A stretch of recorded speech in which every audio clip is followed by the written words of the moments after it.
Hey, I'm Justin Gosman. I'm the host of Blue Suede Reviews, and we're back with the second to the last part, I guess, before we get to the end, unfortunately, of our album review series, 6 Days, 60 Albums, encompassing the RCA Albums Collection, which was released by Sony Legacy earlier this year in celebration of Elvis's 60th anniversary of the release of his first album, Elvis Presley, in 1956.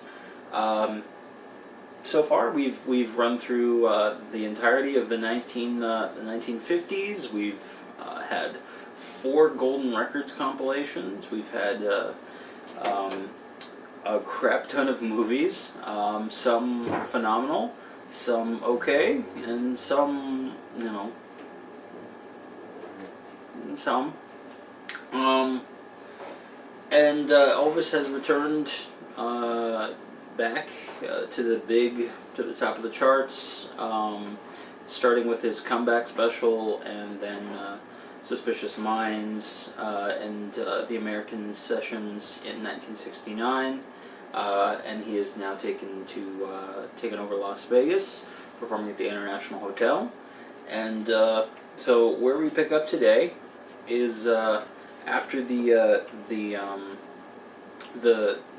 success of his documentary film "That's the Way It Is," which you can see a little picture of him on this little postcard, or I guess I'm not sure what you would call that. But there he is, and that's the way it is. On the flip side, there he is as a little kid. And this insert comes from the 41st album in the RCA Albums Collection, Elvis Country. And there's the little kid Elvis, and there's the original picture it comes from as well, with Vernon and Gladys as parents. Their Elvis Country, subtitled "I'm 10,000 Years Old," is arguably Elvis's only concept album that is secular, non-religious, non-gospel, and not a movie soundtrack. This is, from beginning to end, they set out to make a country album. And not only did they set out to make a country album, but there's a linking song. I'm 10,000 years old. I was born about 10,000 years ago. Get it to focus. It says it there on the bottom. Segments of the above song are heard at the conclusion of each of the 12 selections in this album. This album is non-stop. It goes from beginning to end. You should listen to this in one sitting. Now, there have been re-releases of the content from this album without the linking sections, and I appreciate that, because some of these songs can be appreciated on their own, and should definitely be appreciated on their own. But sitting down and actually listening to this as a cohesive whole, this is one of his best albums.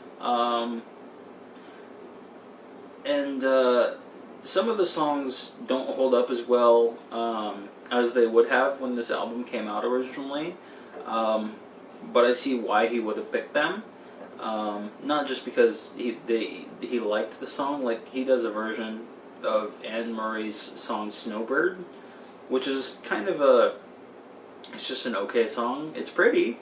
I have nothing against Snowbird, and Elvis's and Anne Murray's songs, version of the song, are both pretty, but it's not it makes more sense for 1970 than it would today. That being said, Tomorrow Never Comes, Little Cabin on the Hill, a whole lot of shaking going on. He has a whole lot of shaking going on, which you think he would have done in the 50s. He actually didn't do until 1970, or 71, excuse me. They recorded some of this in 70, some of it in 71. Funny How Time Slips Away. He actually revisits Funny How Time Slips Away later in Madison Square Garden, but it appears here first. I Really Don't Want to Know, There Goes My Everything, which there's a funny story about There Goes My Everything, and we'll get to it on another album. It's Your Baby, You Rock It, The Fool, Faded Love, I Wash My Hands in Muddy Water, Make the World Go Away, and of course, I Was Born About 10,000 Years Ago.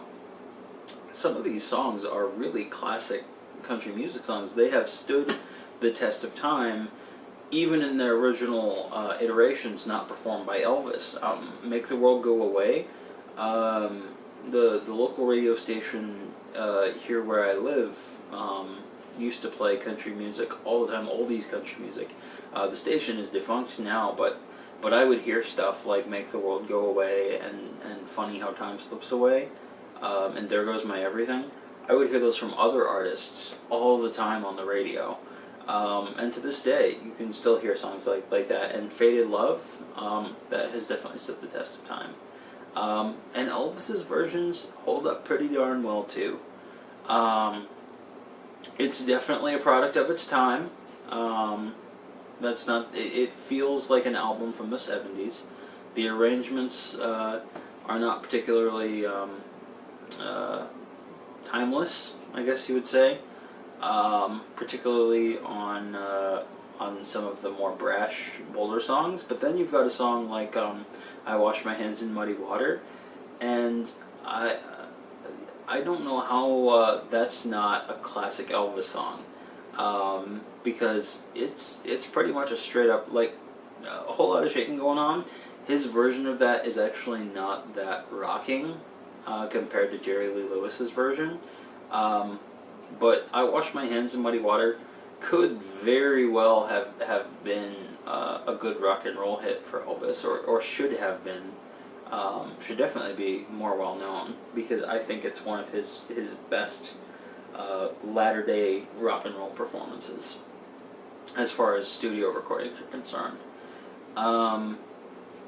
Yeah, I guess as far as Elvis country is concerned, if you're going to listen to it, sit down and listen to it from beginning to end, because that's the way that this album was meant to be experienced. And then after the fact, you can find some of these songs later. It's definitely a product of its time. But the music is still quite good, and it's all right. Like, you'll enjoy it if you like country music and you like Elvis. I think you'll like what he does on this album. It actually works as a whole, and that's kind of nice. So there's Elvis Country.